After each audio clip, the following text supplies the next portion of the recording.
Բարև ձեզ, առաջին ալիքի եթերում շաբաթվա սպորտն է։ Զրուցակից էլ հունարոմեական ըմբշամարտի Հայաստանի ազգային հավաքականի գլխավոր մարզիչ Արմեն Բաբալարյանն է։ Բարև ձեզ։ Բարև ձեզ, պարոն Բաբալարյան, Եվրոպայի առաջնության ժամանակ, որը ավարտվեց տակավին վերջերս, ձեզ շնորհվեց շատ բարձր կոչում Եվրոպայի լավագույն մարզիչ 2024 թվական Տիտղոսը, ինչի կապակցությամբ ես ձեզ շնորհավորում եմ։ Նույն միջոցառման ժամանակ Եվրոպայի լավագույն հունարոմեական ըմբիշ ճանաչվեց Արթուր Ալեքսանյանը, մեր տիտղոսակիրը, մեր ճերմակարճը, եւ սա շատ պատվաբեր է մեզ համար։ Միաժամանակ մենք իհարկե դրա մասին կզրուցենք դեռ, միաժամանակ այսօր կամփոփենք նաեւ Եվրոպայի առաջնության արդյունքները եւ կհասկանանք արդյոք գոհացուցիչ էին դրանք, թե ոչ, կարող է ավելի լավ լինել, թե ոչ։ Բարի, գործընկերներս պատրաստել են տեսաշար, որով կներկայացնենք այս ամենը եւ հետո կվերադառնանք ու կզրուցենք։ Խնդրեմ։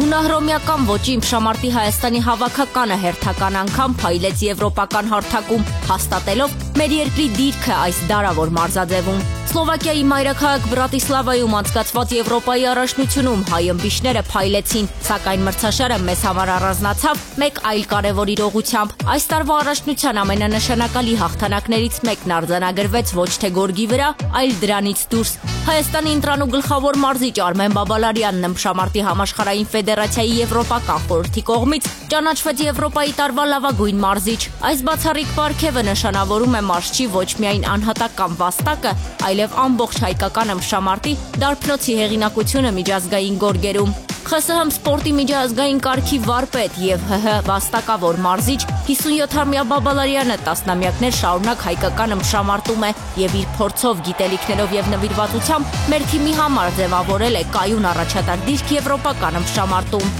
Ոչ պակաս նշանակալի էր նաև մեր ամենատիտղոսակիր ըմբիշ Արթուր Ալեքսանյանի ստացած 2024 թվականի Եվրոպայի լավագույն ըմբիշ կոչումը։ Աշխարհի քառակի եւ Եվրոպայի 7-ակի չեմպիոնը, Օլիմպիական խաղերի ոսկե, արծաթե եւ բրոնզե մեդալակիրը նախորդ տարի նախ հին աշխարհում 7-րդ անգամ ճանաչվեց լավագույնը, իսկ հետո դարձավ Փարիզ Օլիմպիական խաղերի արծաթե մեդալակիր։ Ալեքսանյանն արդարացիորեն ճանաչվեց Եվրոպայի տարվա լավագույն ըմբիշ, հաստատելով իր անսասան դիրքը համաշխարհային ըմբշամարտում։ Այս տարի սակայն Ալեքսանյանը մեդալ չնվաճեց։ Ճերմակարճը կիսաեզրափակչում պարտվեց Կիրիլ Միլովին, իսկ բրոնզե մեդալի համար գոտեմարտին չներկայացավ վնասվածքի պատճառով։ Այս տարի Հայաստանը Եվրոպայի առաջնությունից վերադարձավ 1 ոսկե եւ 1 արծաթե մեդալով։ Մալխա Սամոյանը 77 կիլոգրամ քաշային կարգում դարձավ Եվրոպայի չեմպիոն, Եվրոպայի առաջնություններում ոսկե մեդալների քանակը հասցնելով 4-ի։ Եզրափակչում 3-1 հաշվով հաղթելով Վրաստանի ներկայացուցիչ Ռամազ Զոիձեին։ Նրա հաղթանակը մեծ արձագանք գտավ նաև երկրպագուների շրջանում,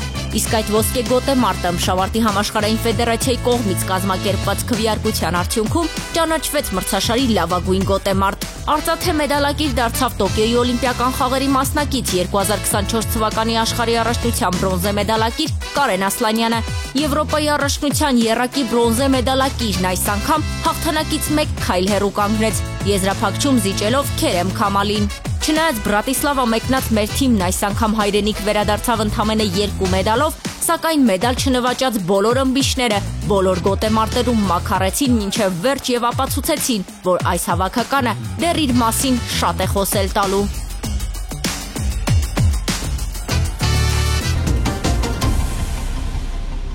Մենք վերադառնում ենք տաղավար եւ զրուցում ենք Արմեն Բաբալարյանի հետ։ Պարոն Բաբալարյան, ինչի համար է շնորհվում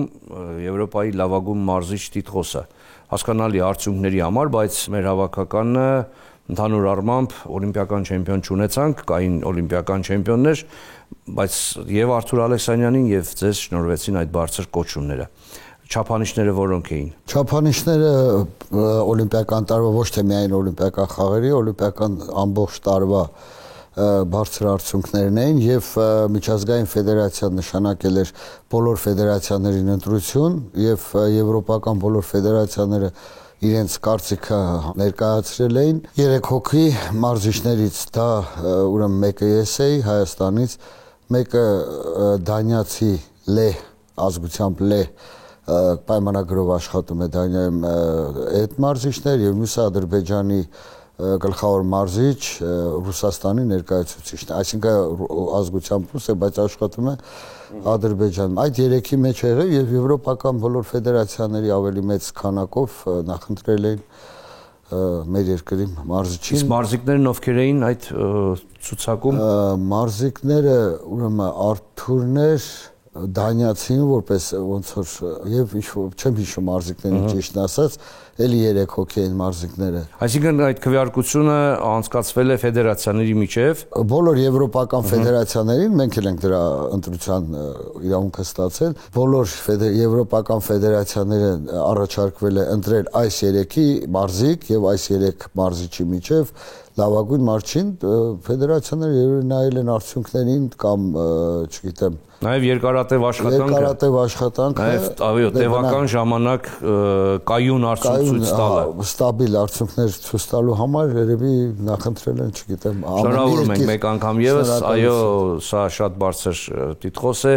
եւ պատվաբեր մեր երկրի համար ցանկանում եմ արգասաբեր աշխատանք եւ այդ աշխատանքը մենք տեսանք Եվրոպայի առաջնության ժամանակ։ Պարոն Բաբալարյան, ես հետևել եմ առաջնությանը, գրեթե 80% գոտեմարտերը ոչ միայն եզրափակիչներ, կիսաեզրափակիչներ, այլ նաեւ նախնական գոտեմարտեր։ Նախ միանգամից այսպեսի հարց, գոհ եք արդյունքից եւ ինչպես եք գնահատում ելույթը։ Ես արդյունքներից այնքան էլ գոհ չեմ, համարում եմ միջակ մեր թիմի համար այդ մրցելույթը, քանի որ մենք ունենք այնպիսի մարզիկներ, որոնք կարող են անգամ հաղթողներ դառնան եւ եզրափակիչներում լինեն, բայց թերությունների պատճառով զրկվեցին մեր մարզիկները թե եզրափակիչից, թե չեմպիոն դառնալու։ Մեր թիմը շատ ուժեղ թիմ է եւ իսկապես պարոն Բաբալարյան, մեր փորձառուները շատ ուժեղ են, Արթուր Ալեքսանյան, Մալխաս Ամոյան, Սլավիկ Գալստյան, Կարեն Ասլանյան, Շանթ Խաչատրյան, իսկ երիտասարդները, որ գալիս են, նույնպես տիտղոսակիր են։ Այստեղ արդեն Սամվել Գրիգորյան երրորդ տեղի համար պայքարում է եւ կարող էր հաղթել, ուղղակի չորեքթադրությունից հնարք բաց թողեց եւ զրկվեց բրոնզե մեդալից, բավարարվեց 5-րդ տեղով։ Կարեն Խաչատրյան 82 կիլոգրամ քաշային կարգից տեղափոխվել էր 87 կիլոգրամ եւ օլիմպիական խաղերի Փարիզի օլիմպիական խաղերի հաղթողին չեմպիոնին առաջի 3 րոպեն հաղթում էր 3-0, ուղղակի սխալ կատարեց գլորում հնարք կատարելուց հետո պետք էր մի հատ էլ բարձրացնել եւ գցել, ուղղակի արդեն կվերջանար գոտեմարտը, չգիտեմ ինչի բավարարվեց այդ 3 միավորով եւ ընդամենը 6-3 հաշվով պարտվեց օլիմպիական խաղերի գործող չեմպիոնին։ Առաջին անգամ 87 քաշային կարգում մասնակցելով։ Շատ լավ, Մալխաս Ամոյանը լավագույնն էր այս անգամ եւ կարելի ասել գրեթե անթերի գոտեմարտեր անցկացրեց, շատ սառնասիրտ, շատ հավասարակշռված, առանց շտապելու, առանց ավելորդ չարթարացված խանդավառության, ամեն ինչը շատ ճիշտ էր անում։ Գոհ եք իր ելույթից։ Թե ինչ որ բաներ կան, որ աշխարհի համար պիտի շտկել աշխարհի։ Ասեմ, որ հաղթողներին չեն դատում, բայց Մալխասը այն մարզիկներից է, որ անգամ ինքը եթե հաղթում է իր հաղթանակների մեջ, հետո առանձին երբ որ մենք նստում ենք իր գոտեմարտները իրար հետ դիսկուսիա անելու, ինքը ես ասում եմ այստեղ նա ինչ ես մտածում, ստեղ ինչ կարելի էր անել, ինքը արդեն իր սխալները ողում ասում է ես այստեղ ճիշտ է հաղթեցի, բայց այս ինչ պահին այս ինչ բանը ճիշտ չարեցի, սենց պետք է անեմ։ Օրինակ կբերեմ եզրափակիչ գոտեմարտը, ինչ գրագետ գոտեմարտ վարեց Մալխասը, վրացին բիշը շատ ճկուն եւ անհարմար հակառակորդ էր, մենք իրան գիտենք, դա օլիմպիական խաղերից 67 կիլոգրամ քաշային իհարկե 72 կիլոգրամ քաշային կարգում, այժմ արդեն Զոիձե տեղափոխվել էր 77 կիլոգրամ քաշային կարգ եւ արդեն մասնակցում էր եզրափակիչում, բոլորին հաղթեց այնտեղ, այն մուսի հետ խմբում է լավ տղաներ կային եւ իր հիմնական հնարքը չորեքթադրությունից բարձրացնել վերև Մալխասը չուզեցավ անել, որովհետեւ շատ վտանգավոր օծի նման կարողանում է խլվտալ, ճկունը, հա։ Դու ուղղակի ռիսկի չուզենաց գնաց, որ ուզենար անել, ինձ թվում է կստացվեր, բայց ռիսկի չգնաց։ Այսինքն այդ պահին շատ դուր եկա, որ ես հարցրեց ինչի չարեցիր կոնարկը, ասեց, որ միավորներով առաջայթեն հաղթում էի, ես վստահ էի, որ կարամ գոտեմարտը իր տրամաբանական հաղթական ավարտին տանեմ կանգնած դիրքից եւ ռիսկի չուզեցա գնալ եւ ես եկա որ շատ ճիշտ է վարվել ինքը կոտը։ Դե շատ լավ է որ մարզիկը իրական հնարավորությունները ճիշտ է գնահատում։ Բոլոր ինքը իր թե սխալները թե առավելությունները նստում ենք իրար հետ եւ իր մարզիչներն էլ նստում ենք մեկ-մեկ զրուցում ենք եւ ինքը բոլոր իր սխալները նայելով անգամ շտկում է իր սխալները։ Շատ լավ։ Կարեն Ասլանյանը մինչեւ եզրափակիչ շատ լավ էր իրեն զգում։ Փայլուն։ Եզրափակիչում էլ էր լավ զգում։ Անկեղծ ասած ես Կարենին այդքան արագ ու շարժուն շատ վաղուց չէի տեսել։ Նոր թարմություն կար մեջը, նոր խանդավառություն կար, չգիտեմ ինչն էր դրա պատճառը, ինչի շնորհիվ էր դա, բայց շատ լավ տեսք ուներ, շատ։ Այնտեղ այնպիսի հնարքներ կատարեց, որ ես այդ հնարքները հիշում եմ, այն պատանեկան տարիքում էր կատարում Կարենը։ Այդպիսի ճիշտ մի հնարքով Դոնի Ռոստովում Սամուրգաշև եղբայրների միջազգային մրցաշարում հաղթեց ու այդ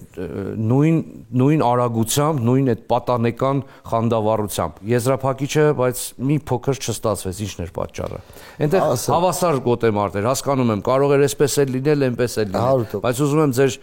պրոֆեսիոնալ կարծիքը։ Նախ անդրադառնամ ձեր Կարենի հնարքներին պատանեկան եւ մեծահասակների մեջ, դուք էլ լավ գիտեք, որ պատանների մեջ ավելի շատ է հնարքներ լինում, մեծերի մեջ արդեն դա քչանում է եւ բոլոր դեպքերում հնարք ունեցող մարզիկը, ով ունի այսպես ասած զենք թե կանգնած դիրքից թե չորեքթադրությունից միշտ հաղթում է զենք ունեցող մարզիկը։ Դե Կարենը տարբեր տեղերից տարբեր հնարքներ ունեցող մարզիկ է, անկախատեսելի։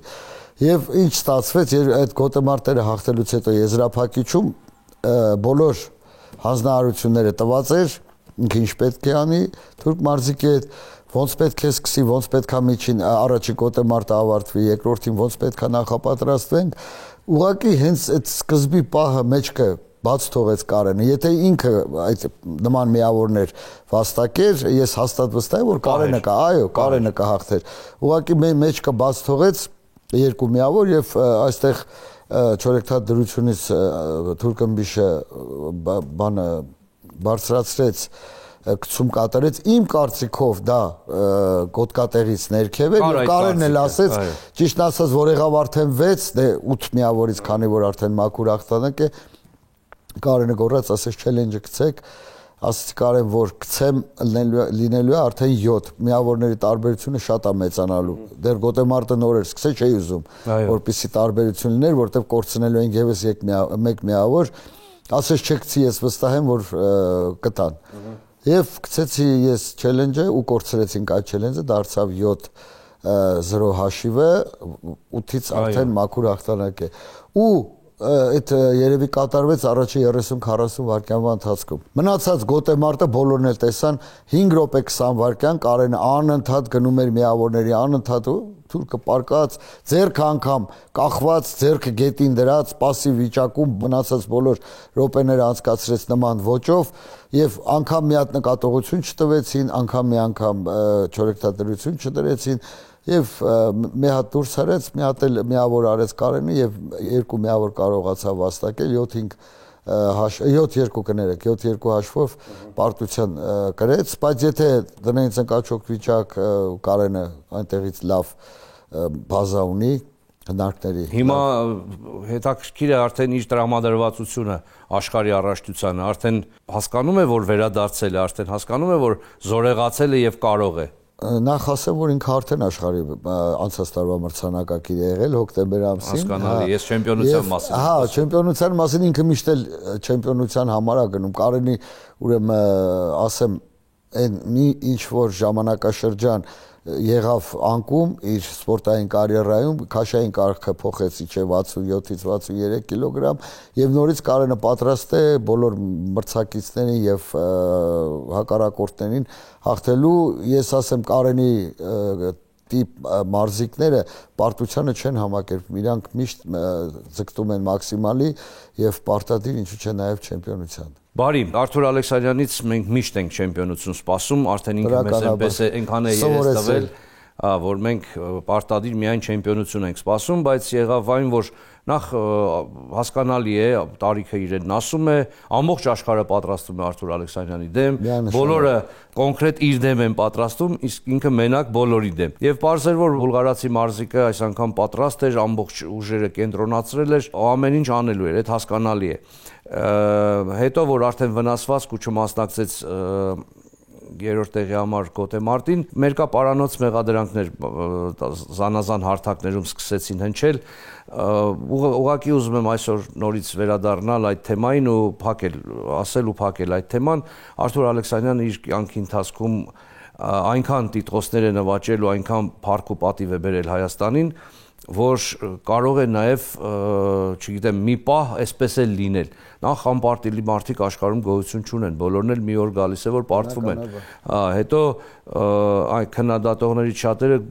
կամ չէին ծնվել դեռ, կամ եթե ծնվել էին, բանական չէին, երբ որ սկսած 2010 թվականից Արթուր Ալեքսանյանը մեծահասակների հարթակում մեդալներ է նվաճում ու հնարավոր բոլոր տիտղոսների ասպետն է։ Այնպես որ փառք ու պատիվ ու խոնարհում նա մեծագույն մարզիկ է, դա աներկբա է։ Վնասվածքը լուրջ է, հույս ունենանք, որ աշխարհի առաջացանը կմասնակցի, թե դեռ քննարկման կարիք կա։ Ուրեմն ասեմ, Արթուր Ալեքսանյանը ես անցած ինտերվյուի ժամանակ էլ ասեցի Արթուրի այս ճակատային մասում ես իմ աչքով տեսա ինչպիսի պատրվածք եղավ, ոսկոր է երևում էր 4-5 կար էինք տվել, մի երկու պարապ։ Դա մինչև առողջությունը։ Մինչև առողջությունը, այո, մարզման ժամանակ 15-20 օր առաջ նման կարգի վնասվածք ստացավ, տարանք հիվանդանոց, 4-5 կար տվեցինք։ Եվ այդ կարևորեն մնաց այդպես մի երկու օր խնդրեցինք, որ չպարապի, գիտեք, Արթուրին հնարավոր չէ խնդրել մի պարապի, հնարավոր բան չի, մեկը պետք է պարապի։ Բոլոր պարապմունքները անցկացրել է նորմալ վիճակում, ուղղակի այստեղ իր իսկ չորեքթադրության ժամանակ ինքը մենակ ներքևից էր շատ ժամանակ նստում, ինձ թվում է բռնվածքը լավ չզգալու պատճառով, թե չէ այդ բուլղարացուն ինքը 100 անգամ հաղթել էր եւ հնարավոր չէր բուլղարացին գիտեր, եթե հանգարց Արթուրը բռնի իր բռնվածքը, բացառվում է, որ չկարողաներ գլորում հնարքը կատարել եւ հաղթել։ Ուղղակի մենք այդ պատրվածքի պատճառով դա ձեռք չէր, մատ չէր, ոտք չէր, կող չէր, որ ասենք պետքա կպնես, որ գլխի հատվածում էր։ Մենք ուղղակի ստիպված եղանք հրաժարվել այդ Գոտեմարտից վաղվա ավելի լուրջ վնասվածք չստանալու համար։ Ուրեմն մաղթենք, որ այդ ամեն ինչը անցալում լինի եւ եթե կուզի շարունակել, թող շարունակի։ Դա իր իրավունքն է, Արթուրը մեր ազգի համար, հայկական սպորտի համար 20 ու 21-րդ դարերի իմբշամարտի լիդերն է մեր ազգում, Արթուրին չի կարելի ոչ բան ասել, Արթուրը եթե իմանար կարող է հելնել եւ պատրվածքը, ասենք, կդիմանար, ուղղակի չուզեցանք մենք ռիսկի գնալ։ Որոշեցինք, որ այդ Գոտեմարտը վաղվա ավելի լավ հաղթանակների համար հետ քաշվենք։ Պարոն Բաբալարյան, եւ շատ կարճ ամփոփենք նաեւ մյուսների ելույթները, մենք ըստ իս մի երկու մարզիկ ունենք, որ հոգնում են, որ ֆունկցիոնալը չբավականացրեց։ Հիմա դուք կասեք, որ դա իրենց ֆիզիոլոգիական վիճակից է, իրենք ուղղակի հոգնում են, դիմացկուն չեն ֆիզիոլոգիապես, բայց ես անմիջապես մենք զրուցել ենք դրա համար եմ ես այսպես հանգիստ խոսում, ես ձեզ անմիջապես կբերեմ Մաքսիմ Մանուկյանի օրինակը, որ աշխարհի ամենահնարք կիրառող ըմբիշն էր։ Դրա համար ասեցի, հնարք կիրառողը հաբիշտ հաղթում է։ Ահա, բայց հոգնում էր։ Ես 15 թվականին Բաքվում, դրանից հետո աշխարհի առաջնություններում մեծ առավելություններ ունենում, հետո հոգնում պարտվում էր։ Բայց բավական էր ճիշտ պարապել եւ 17 թվականին ուղակի չզգաց մրցակիցներին հռչակվեց աշխարհի չեմպիոն։ Հիմա ես կարծում եմ, որ այս հավաքականի հոգնողներն էլ կարող են այնպես մարզվել, որ ֆունկցիոնալը բավականացնի։ Դա արդեն անհատական մոտեցում պետք է ցույց տվեցի ու ցույց է տվեցվել անհատական մոտեցում կոնկրետ ես ձեր ասածը շարունակեմ արդեն անվանական օրինակ Շանթ Խաչատրյանը 6-0 հաղթում էր Փարիզի օլիմպիական խաղերի թող չեմպիոն 6-0-ից հետո բանուր տալ է Գոտեմարտը ուղղակի երկրորդ գոտը 3 րոպեի ժամանակ ասի Շանթ ջան իմացի նոր սկսում է 0-0 է հաշիվը առաջի Գոտեմարտն է գնում ես ու կանգնում ես կռիվ ես տալի այդտեղ ես անգամ կապում եմ գիտեք ինչի հետ հոգեբանորեն ոչ պատրաստ լինել այդ 6 րոպեն տրամաբանական հաղթանակը իր ավարտին հասցնելու։ Կարող է ինչ-որ մի քիչ կարող է որ 3-1 լիներ հաշիվ ավելի լավ գոտ է կարող է, հա, որ ավելի քիչ լիներ, իդեպ ասեմ, ինձ հետ էլ եղել 88 թվականի Սեուլի օլիմպիական խաղերի ժամանակ հենց այդ օլիմպիական խաղերի մասնակցին Ալեքսանդր Շեստակովին առաջի կիսամյակը ես հաղթել եմ 7-0, ինձ հետ եղել է, ես այդ հոգեբանությունը պատկերացնում եմ 7-0, 7 միավոր այդ տղայից ոչ եվրոպական խաղերին, ոչ աշխարհի, ոչ օլիմպիական խաղերից ոչ մեկ միավոր չի առել։ Եվ երկրորդ գոտեմարտում ես արդեն մի քիչ երևի երիտասարդ էի, մի քիչ երևի անփորձ էի, ինձ արդեն շուտ էի հավատացել իմ հաղթանակին արդեն ու դարձավ 8-7 պարտվեցի։ Վերջի 15-20 վայրկյանը։ Սեփական փորձն էլ է պետք իրարել։ Իմ սեփական փորձից ես ասում եմ երևի ինչ որտեղ շանթ ավելի շուտ հավատաց իր հաղթանակին եւ դա էլ է հոգնեցնող։ Ոչ թե հոգնում է պարապած չէր կամ ինչ, շատ լավ պարապում է, եղել է վերջի վայրկյաններին միավոր է վերցրել, հաղթել է շատ լուրջ մրցումների ժամանակ։ Ուղղակի տվյալ պահին ավելի շատ կապում եմ իմ հետ եղած այդ պատմության հետ։ Իսկ մյուսների համար ամփոփենք կարճ։ Մյուսների համար ամփոփեմ ուրեմն Գալստյան Սլավիկը, որ միանշանակ պետք է թուրքը միշին բռնվածքը նորից իր իսկ ուզած ձևով չկարողացավ, փորձեց ավելի շտապեց ծնկաչոք դիպքից հնար կատարելու եւ այդտեղ հենց սխալվեց ինքը, պարտություն կրեցինք։ Դե մնացած քաշերը ասեցի 87, 97 Դավիթ Օվասապյանը անընդհատ ինչ-որ գալիս է ու հələ որ ես Դավիթի մի քիչ չի երիկում, ամեն անգամ մի քիչ 1-1, այս տարբերությամբ պարտվում որում այդ 1-1-ի կանոնը առաջին անգամ հենց իր վրա եւ առաջինն է over վերցնում է ծնկաչոք վիճակը նա է հաղթում։ Ինչ որ մի բան չի հերիքում անընդհատ իրեն։ Ընդհանուր առմամբ արդեն կարծես թե ավարտեցինք քննարկումը, հասկացանք եւ հիմա կարող ենք անցնել մեր հաղորդման հաջորդ էջին։ Ձեզ հարցեր են ուղղել հեռուստադիտողները, որոնց խնդրեմ պատասխանեք։ Խնդրեմ։ Եվ այսպես հարցեր հյուրին, Մարիամ, խնդրեմ։ Բարև ձեզ, պարոն Բաբալարյան, մեր առաջին հարցը Հայաստանի առաջնությանն է նվիրված։ Ինչու է Հայաստանի առաջնություններին այդքան քիչ ըմբիշ մասնակցում։ Մեծահասակների նկատի ունեք, չէ՞։ Ուրեմն ասեմ ձեզ, այս վերջերս եղավ երիտասարդների պատանիների առաջնությունները, 200-ից ավել մարզիկ մասնակցում են պատանիների, մոտ 80-ից 90 մասնակցում են երիտասարդների եւ եթե մենք երիտասարդներին ասենք վերջի տարվա երիտասարդներին թույլ ենք տալի մեծերի մեջ մասնակցել, ընդհանուր առմամբ մոտարապես 60-70, եթե այդ երիտասարդներին էլ չթողնենք մասնակցել, մեծահասակների առաջնությանը շատ 40-50 հոգի մարդ կլինեն մասնակիցներ։ Շատ լավ հարց տվեցիք։ Ուրեմն իմ ժամանակ, երբ որ ես եմ մասնակցել որպես մարզիկ, մենակ իմ քաշային կարգում 40-ից 50 հոգի էին լինում Հայաստանի Հանրապետության առաջնության ժամանակ։ Խնդիրը ինչումն է։ Խնդիրը ուրեմն ոչ թե հաճախականությունն է, շամարտի ոչ մասսայականությունն է, շամարտը շատ մասսայական սպորտաձև է եւ մեր երկրին, մեր ազգին բնորոշ սպորտաձևերից մեկն է։ Կատարվում է այն, որ ասենք միջև 17 տարեկան, 18 տարեկան, եթե մարզիկը Եվրոպայի պատանիների կամ երիտասարդների առաջնություններում չի գրավում առաջինից միջև 5-րդ տեղը, այսինքն մեկնում է բանակ։ Մենք հիմա բանակում լիքը մարզիկներ ունենք, որ արդեն արդյունք չունենալու պատճառով մեկնել են բանակ, բոլորը բանակում են, ոչ թե բանակի մարզականակում։ Բանակի մարզականակում ունեն իրավունք մեկնել այն մարզիկները, ովքեր Եվրոպայի առաջնություններում գրավել են առաջի 5-րդ տեղը։ Իսկ դրանք էլ բնականաբար գիտենք, որ քիչ են լինում, ոչ թե ընդամենը 10 քաշային կարգ է պատանիներում երիտասարդներում եւ այդ 10-ից կարող է 2-ը, 3-ը, 5-ը բախտները բերի, որ ասենք ոչ թե բախտերը բերի, այլ արժանի միջև 5-յակ գրավի եւ նրանք են մնում սպորտաձևի մեջ, բնականաբար 18-ից հետո արդեն 20-ից հետո մենք ունենում ենք այդպիսի խնդիր։ Իդեպ պարոն Գիլյանը նկատեց, որ չէ, Մաքսիմ Մանուկյանը, որ ասեց աշխարհի չեմպիոն դառավ, Մաքսիմ Մանուկյանը արդյունք չուներ պատանիների երիտասարդների մեջ, մեկնեց բանակը ծառայեց, բանակից հետո իր մեջ տղամարդկություն գտավ եւ շարունակեց սպորտը։ Բայց ցավոք այդպիսի քիչ է լինում։ Այնպիսի ցանկությամբ հաղթելու, ցանկությամբ շարունակեց, որ բավականին մեծ տարիքում դարձավ աշխարհի Եվրոպայի չեմպիոն, հետո էլի Եվրոպայի մրցանակակիր։ Ինչու եք ընտրել ըմբշամարտը։ Ինչու եք ընտրել ըմբշամարտը։ Նախ ասեմ, որ շատ փոքր հասակից մեր դպրոցը, որտեղ որ ես դպրոց էի սովորում, 3-րդ մասում, Ալեքսանդր Միասնիկյանի համար 66 դպրոցի ծերեթելի վրա, եթե գիտեք, երկու կողմանի ծառեր կային, ծիրանի ծառներ, այդ ծիրանի ծառների վրա բռնվոց էին խաղում բոլորով, բարակ ճյուղերի վրով թռնում էի, շատ ճարպիկ եմ եղել փոքր ժամանակ եւ մեր բակում կար մեր տարիքով մեզանից մեծ տղաներ, ովքեր որ արդեն հաճախում էին ըմբշամարտի դալիճ, որոնցից մեկն էլ երիտասարդների աշխարհի չեմպիոն Գևորգ Միրզախանյանն է, որը հիմա ապրում է Ռուսաստանում։ Տեսան, որ շատ ճարպիկ է, 1, 2, 3, այդ մի 3-4 հոգուց վերցրեցին տարան դալիճ, պետք է գաք բարբապարապեք, ասեցինք հա դե այն ժամանակ Իսկ դա արդեն երիտասարդ մեծ տարիքով մեծերի ասածը բակի օրենք էր, գնացինք ու այդպես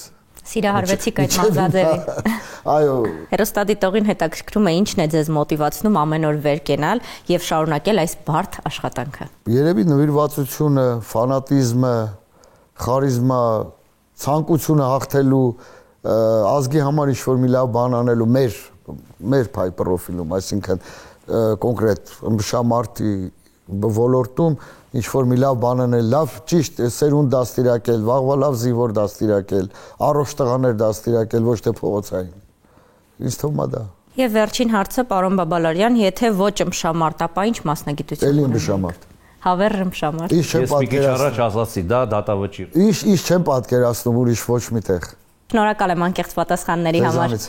Շնորհակալություն Մարիամ, սիրելի բարեկամներ, հիշեցնեմ, որ այսօրվա հյուրս Հունարամեական ըմբշամարտի Հայաստանի ազգային հավաքականի գլխավոր մարզիչ Արմեն Բաբալարյանն էր։